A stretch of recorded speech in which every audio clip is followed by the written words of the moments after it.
Hello everyone, welcome back again to this particular class of your economics. Guys, last class में हमने शुरू किया हुआ इलास्टिसिटी ऑफ डिमांड नाम का चैप्टर, जिसमें हमने पिछले क्लास में क्या क्या चीज़ें कर ली थी। पिछले क्लास में हमने कर लिया था types of elasticity of demand, meaning of elasticity. फिर हमने देख लिया था types of elasticity of demand. उसके बाद हमने देख लिए थे types of price elasticity of demand, जिसमें 5 टाइप्स आते हैं जो कि बहुत इंपॉर्टेंट आपके एग्जाम पॉइंट ऑफ व्यू से रहेंगे। उसके बाद हमने साथ में ऐसे भी नेचर भी देख लिए थे जिसके कारण इलास्टिसिटी पे अफेक्ट होता है, ठीक है ना। जैसे देखो,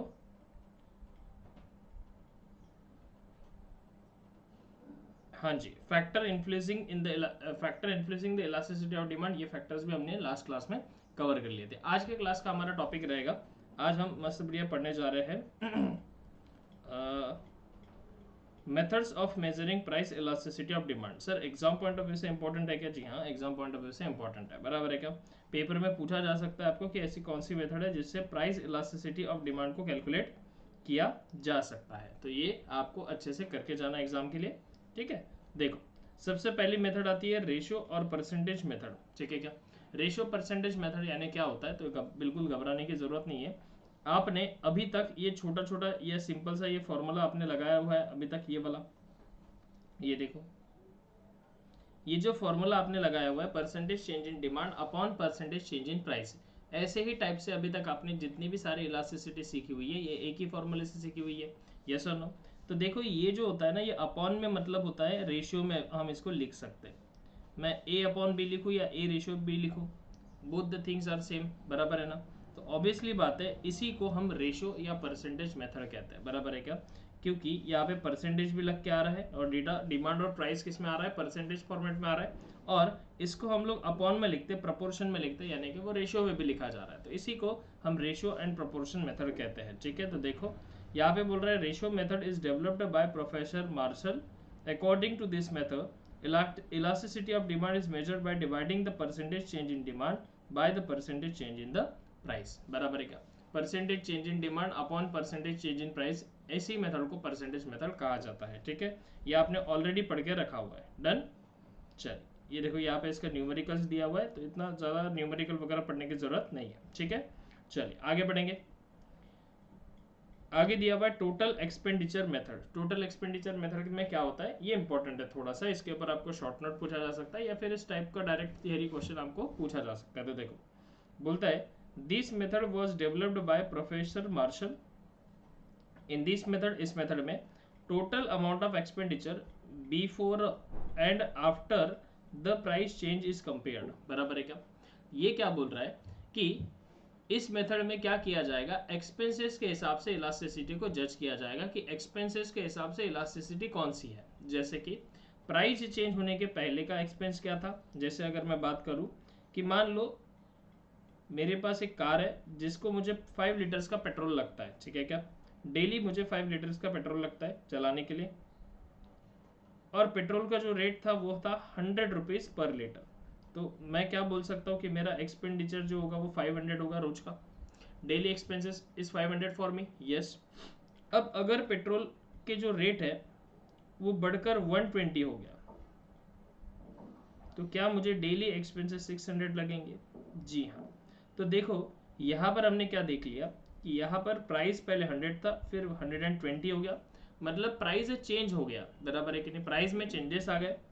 अब प्राइस में चेंजेस आने से पहले मेरा खर्चा 500 होता था, प्राइस में चेंजेस आने के बाद मेरा खर्चा 600 हो रहा है, ठीक है ना। तो इसको किया जाएगा कंपेयर, है ना, कि मेरा खर्चा पहले कितना था और अब कितना हो रहा है, और इस कंपैरिजन से इलास्टिसिटी को फाइंड आउट किया जाएगा। देखो, वही यहाँ पे बोला है, इन this method total amount of expenditure before and after the price change is compared, ठीक है क्या। अब वो कंपेयर किस तरीके से करेंगे वहां पे आगे आपको देखना है। देखो, सबसे पहले बोलता है रिलेटिवली इलास्टिक डिमांड कौन से केस में होगी। तो रिलेटिवली इलास्टिक डिमांड कौन से केस में होगी, बोलता है when with a given change in the price of a commodity total outlay increases, elasticity of demand is greater than 1। अब सर, ये ना हमको थोड़ा सा लैंग्वेज समझने में बहुत तकलीफ जाती है, तो बेटा आराम से पढ़ते। देखो, बोल रहा है when with a given change in the price, price में चेंज होने के साथ साथ total outlay increases, total outlay मतलब होता है टोटल एक्सपेंडिचर, बराबर है क्या, आउटले मतलब एक्सपेंडिचर होता है, तो टोटल आउटले भी बढ़ते जाता है। जैसे कि देखो यहाँ पे बोल रहा है कि चेंज इन प्राइस, आपको इतना ध्यान रखना है कि प्राइस में चेंज हो रहा है तो एक्सपेंडिचर में क्या हो रहा है, तो एक्सपेंडिचर क्या हो रहा है, इंक्रीज हो रहा है, आउटले इंक्रीज हो रहा है, टोटल आउटले इंक्रीज हो रहा है। मतलब प्राइस में चेंज होने के साथ साथ अगर खर्चा भी बढ़ते जा रहा है तो उस केस में आपकी जो इलास्टिसिटी रहेगी वो रिलेटिवली इलास्टिक डिमांड कहलाएगी। बात समझ में आई क्या? अब मैंने जो यहाँ पे एग्जाम्पल दिया हुआ है इसमें आप चेक कर लो, क्या मेरा खर्चा भी बढ़ गया, क्या मेरा प्राइस भी बढ़ गया? हाँ जी सर। तो प्राइस के बढ़ने के साथ साथ अगर एक्सपेंडिचर भी बढ़ते जा रहा है तो उस टाइप की इलास्टिसिटी को हम कौन सी इलास्टिसिटी बोलते हैं? Relatively elastic demand. ठीक है, ये कौन सी मेथड कह रही है आपसे? ये कह रही है आपसे टोटल एक्सपेंडिचर मेथड, बराबर ना? तो टोटल एक्सपेंडिचर मेथड में रिलेटिवली इलास्टिक डिमांड यानी क्या होता है, सबको समझ में आ गया? Yes sir. आगे बढ़ेंगे, यूनिटरी इलास्टिक डिमांड कौन से केस में होगा देखो जरा। तो बोलता है व्हेन प्राइस फॉल्स और राइज, व्हेन प्राइस फॉल्स और राइज, या तो प्राइस कम हो रहा है या तो प्राइस बढ़ रहा है, total outlay does not change, remain constant, elasticity of demand is equal to 1। ठीक है क्या? जैसे कि एग्जांपल है, प्राइस बढ़े या प्राइस कम हो जाए उसके साथ साथ खर्चा कोई कम ज्यादा नहीं हो रहा है, खर्चा जितना है उतना ही है। बात समझ में आई ना? देखो पापा मम्मी को कभी आपने बात करते हुए सुना था कि पहले ये चीजें नहीं थी फिर भी उतना ही खर्चा होता था, अभी ये सब चीजें आ गई फिर भी उतना ही खर्चा हो रहा है? खर्चा तो कम होता ही नहीं है, ये खर्चा तो पैसा तो ऐसा खर्च होता है जैसे पानी खर्च हो रहा है, बराबर है कि नहीं? ये सब बातें करते हुए आपने कभी कभी मम्मी पापा को सुना होगा, बराबर ना? तो वो यही वही बात कह रहा है कि प्राइस कम हो या ज्यादा हो उसके साथ साथ हमारे एक्सपेंडिचर पे उसका कोई इम्पैक्ट नहीं पड़ता, खर्चा जितना है उतना ही है, खर्चा चेंज नहीं हो रहा है, बराबर है क्या? तो ऐसे केस में जो इलास्टिसिटी मानी जाएंगी उसको यूनिटरी इलास्टिक डिमांड माना जाता है। ठीक है क्या? उसके बाद आगे देखो, relatively in elastic demand, relatively in elastic demand मतलब क्या है? With a given change in the price of a commodity total outlay decreases, बराबर है क्या? अब इसके उल्टा, रिलेटिवली इलास्टिक में क्या था, प्राइस के चेंज होने के साथ साथ खर्चा भी चेंज हो रहा था यानी कि बढ़ रहा था, तो उसे रिलेटिवली इलास्टिक कहते हैं। अब जस्ट इसके अपोजिट, ठीक है? इसीलिए मैंने स्टार्टिंग में जब आपको पढ़ाया तो मैंने ऐसे सीक्वेंस वाइज, ये इनके सीक्वेंस वाइज नहीं पढ़ाया, मैंने अपना सीक्वेंस बताया। अब देखो ये वाला पॉइंट और ये वाला पॉइंट ये दोनों अपोजिट है, तो ये ऑब्वियसली बात है, आपको आगे पीछे जब आप इसको पढ़ोगे तब फटाफट लर्न हो जाएगी। इस बुक में क्या दिया हुआ है कि पहले ये दिया है फिर ये दिया है और फिर ये दिया है। ठीक है, समझ में आया? तो पढ़ने के लिए थोड़ा सा कंफ्यूजिंग है, तो मैंने इसको कॉन्सेप्चुअली चेंज नहीं किया, मैंने बस इसका सीक्वेंस चेंज किया कि आपको पहले कौन सा पढ़ना चाहिए बाद में कौन सा पढ़ना चाहिए, और आपको मैंने ये लिख के भी दिया था। देखो ये सीक्वेंस मैंने आपको लास्ट क्लास में बताया था कि इसी सीक्वेंस से अपन क्या करेंगे, इलास्टिसिटी को पढ़ेंगे। बात समझ में आई? यूनिटरी एक सेपरेट हो जाता है, ठीक है, फिर relatively elastic, relatively in elastic, perfectly elastic, perfectly in elastic. बात समझ में आई क्या? आसानी से लर्न हो जाता है। चलो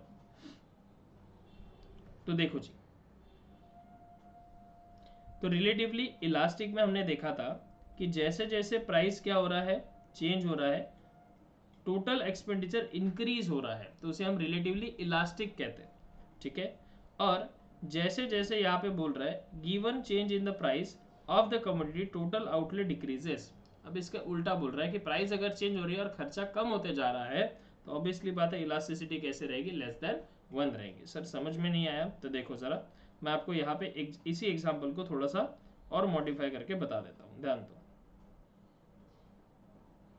आपको तो पता है मेरे पास कार है, बराबर है, जिसको चलाने के लिए 5 लीटर्स का पेट्रोल डेली लगता है। अब मान लो पहले जो पेट्रोल लगता था वो ₹500 लगता था, अभी जो पेट्रोल का प्राइस है वो 80 रुपीज हो गया। ठीक है, अभी जो पेट्रोल का प्राइस कितना हो गया, 80 रुपीज। प्राइस चेंज हो गया, कम भी हो सकता है बढ़ भी सकता है। अभी जो एक्सपेंडिचर है वो कितना हो गया बेटा, 400 हो गया। तो देखो प्राइस में चेंज होने के साथ साथ मेरा एक्सपेंडिचर भी क्या हो रहा है, कम हो रहा है। चेंज तो हो रहा है लेकिन क्या हो रहा है, बढ़ रहा है या कम हो रहा है, कम हो रहा है, खर्चा कम हो रहा है। तो इस केस में जो इलास्टिसिटी रहेगी डिमांड की वो रहेगी रिलेटिवली इन इलास्टिक। समझ में आ रहा है? यस सर, समझ में तो आ गया। तो बस यही 3 मेथड है, इसी को हम टोटल एक्सपेंडिचर मेथड कहते हैं। ये पोर्शन पढ़ने की जरूरत नहीं है, इसमें सारे के सारे एग्जांपल्स दिए हुए हैं जो कि आपको पेपर में लिखने ही नहीं है। समझ में आएगा? ये कंपैरिजन के लिए आपको टेबल दिया हुआ है, तो ये आप रेफर कर सकते हो, ठीक है सर। अदरवाइज पेट्रोल का एग्जांपल याद रखोगे तो भी सफिशिएंट है। Yes, third method is point method और ज्योमेट्रिक मेथड, ठीक है।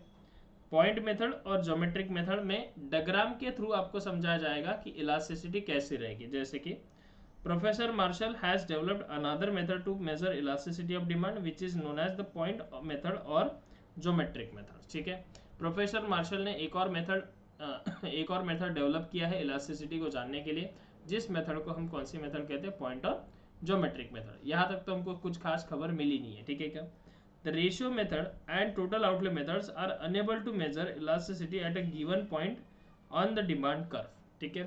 अब बोलता है जो इसके पहले हमने दो मेथड पढ़ी, परसेंटेज मेथड पढ़ी और एक्सपेंडिचर मेथड पढ़ी, ये सिर्फ ये बताते हैं कि इलास्टिसिटी इक्वल टू 1 है, इलास्टिसिटी ग्रेटर देन 1 है कि इलास्टिसिटी लेस देन 1 है। यानी कि ये सिर्फ ये बताते हैं आपको कि इलास्टिसिटी लेस देन 1 है, लेकिन एक्चुअल कितना है वो नहीं बताते। यानी कि डिमांड कर्व पे नहीं बताया जाएगा इनके थ्रू कि इलास्टिसिटी कहाँ आएगी, समझ में आएगा। ये सिर्फ आपको बताएंगे कि डिमांड जो है ना सर रिलेटिवली इनइलास्टिक है, डिमांड है ना सर रिलेटिवली इलास्टिक है, इस केस में जो डिमांड है वो यूनिटरी इलास्टिक होगा। अरे हाँ ठीक है, ये तो आपको थ्योरेटिकली पता चल जाएगा, लेकिन ये जो डिमांड कर्व हम बनाते हैं इसके ऊपर इलास्टिसिटी कहाँ आएगी वो ये कैसे पता चलेगा, तो उसको बताने का काम किया है पॉइंट और ज्योमेट्रिक मेथड ने। यानी हमारे डिमांड कर्व पे इलास्टिसिटी कौन सी कहाँ पर आएगी उसको बताने का काम किया है पॉइंट और ज्योमेट्रिक मेथड ने, ठीक है क्या। तो देखो पॉइंट इलास्टिसिटी ऑफ डिमांड में जो डायग्राम है डिमांड कर्व है उसको दो सेगमेंट में बांटा गया, एक है लोअर सेगमेंट और एक है कौन सा सेगमेंट, अपर सेगमेंट, बराबर है क्या। जैसे कि फॉर एग्जांपल यहाँ पे डायग्राम दिया है, देखो आपको, हाँ जी ये आपको डायग्राम दिया हुआ है, देखो अब वो कैसा कह रहा है आपको कि यहाँ पर अगर कोई इलास्टिसिटी, यहाँ पर अगर कोई पॉइंट लाई करता है, मैं थोड़ा सा पेन का कलर चेंज कर लेता हूँ ताकि आपको समझ में अच्छे से आ जाए। हाँ, अगर कोई यहाँ पर पॉइंट लाई कर लेता है, कोई इलास्टिसिटी इस पॉइंट पे आ जाती है, तो उसे हम मानेंगे कि it is elasticity is equal to 1, यानी कि ये कौन सी इलास्टिसिटी है, यूनिटरी इलास्टिक। देखो बेटा मैं वापस बता रहा हूँ कि मैं इसको और डिटेल में आपको सिखा सकता हूँ, लेकिन अभी हम रिवीजन में बैठे हैं, आपको याद करने के लिए है जितना रिलेवेंट चीज़ें हैं अभी आपको शॉर्टकट में अच्छे से अच्छे याद करना है, वही चीज़ें मैं आपको समझा रहा हूँ, ठीक है क्या। तो इससे बेटर और ज़्यादा अगर समझना है तो वो हमारा रेगुलर क्लास हो जाता है, ठीक है। और उतना डिटेल में पढ़ने के लिए ना अभी आपके पास समय है ना मेरे पास उतना डिटेल में अभी आपको पढ़ाने के लिए टाइम है, बराबर ना, बात समझ में आ रही क्या। तो एग्जाम पॉइंट ऑफ व्यू से जो बैच है इसीलिए मैं इसको आपको शॉर्टकट में चीज़ें बता रहा हूँ ताकि आपको जल्दी से याद हो जाए, समझ में आया ना। अदरवाइज इसके पीछे के कॉन्सेप्ट्स क्या है तो ये तो हमने क्लास में 2-2 3-3 दिन इसको पढ़ा हुआ है, बराबर है क्या, समझ में आया। यस, देखो जरा, तो मैं ये कह रहा था कि इस पॉइंट पे अगर कोई इलास्टिसिटी लाई हो रही है तो ऑब्वियसली बात है जिस केस में आपका प्राइस और आपका जो डिमांड है वो सेम कंडीशन में सेम प्रपोर्शन में चेंज हो रहा है, जैसे कि प्राइस 10% बढ़ती है तो डिमांड भी 10% से ही कम हो जाता है, बराबर है क्या, इस तरीके से। तो इस पॉइंट को हम बोलेंगे यूनिटरी इलास्टिक, ठीक है। अब ये 1 आ गया, अब अगर ऊपर की तरफ जाएंगे तो क्या हो जाएगा, लेस देन 1 हो जाएगा या ग्रेटर देन 1 हो जाएगा, तो इलास्टिसिटी इज ग्रेटर देन 1 हो जाएगा, बराबर है क्या, क्योंकि बढ़ते बढ़ते जा रहा है तो ये ग्रेटर देन 1 है, ठीक है। इलास्टिसिटी क्या होते जा रहा है, ग्रेटर देन 1, और यहाँ पे इलास्टिसिटी क्या होते जा रहा है, लेस देन 1 होते जा रहा है। बात समझ में आई, क्यों, क्योंकि ये जो है 1 से लेके आगे हम कहाँ तक बढ़ रहे हैं, 0 तक बढ़ रहे हैं ना, तो ऑब्वियसली बात है 1 से कम कम होते जाएगा और एक टाइम पे 0 हो जाएगा। और यहाँ आगे जा रहे हैं तो यहाँ कहाँ तक जा रहे हैं, इनफाइनाइट, मतलब 1 से आगे आगे होते जा रहे हैं, समझ में आया क्या, यस और नो, डन, क्लियर है सबको, यस सर। तो अगर मैं बात करूँ कि elasticity is greater than 1, demand elasticity greater than 1 है, तो ये रिलेटिवली क्या हो जाएगा आपका, इलास्टिक हो जाएगा। ये क्या हो जाएगा, perfectly elastic.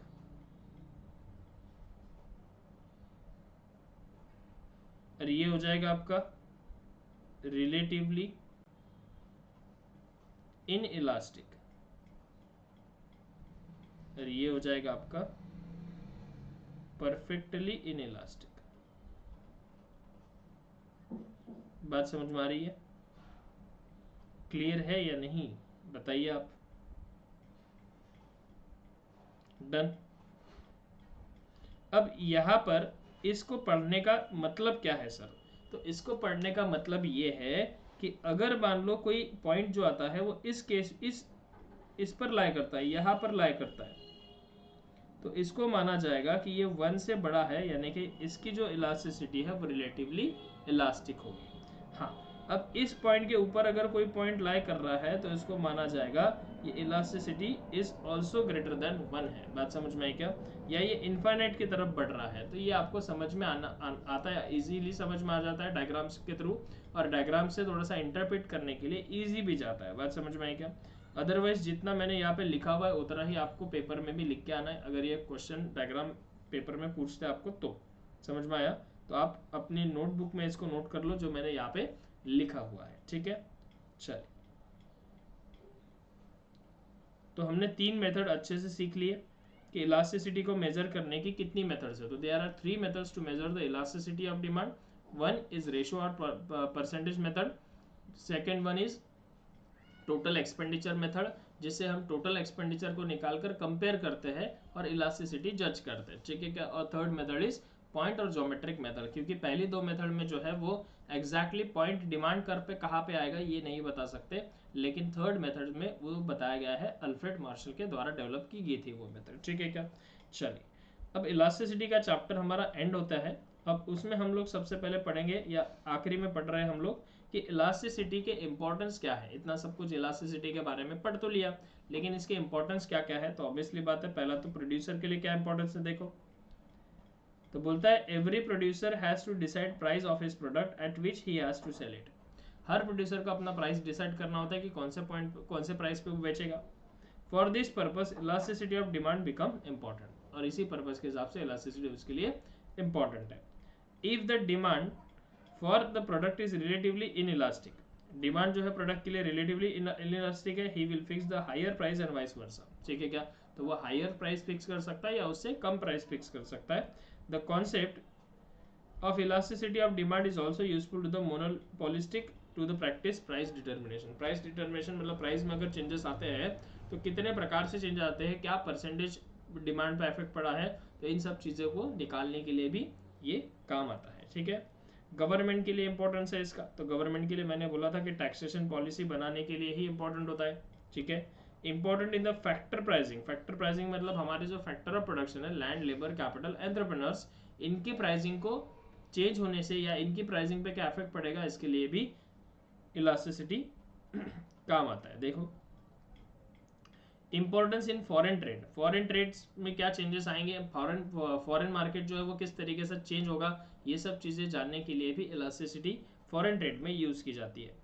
Public utilities. Public utilities मतलब जैसे कि रेलवेज हो गया, जिसका इन इलास्टिक डिमांड होता है। Government can either subsidise or nationalise to them to avoid the consumer exploitation, ठीक है क्या? तो वही बात है, इसके लिए भी ये यूज़ होता है। डन। तो ये हमारे इंपॉर्टेंस हो गए इलास्टिसिटी के, पूछने के चांसेस है, बुलेट पॉइंट्स बस लर्न करके चले जाना, ठीक है जी? यहाँ तक डन है? यहाँ तक सबको समझ में आ रहा है? Yes sir. चलिए, अब ये क्लास हम अभी मैं कंटिन्यू कर रहा हूँ क्लास, ठीक है? आपकी क्लास में यही पे एंड कर देता हूँ, सप्लाई एनालिसिस हम नेक्स्ट क्लास में कवर कर लेंगे, ठीक है क्या? चलिए।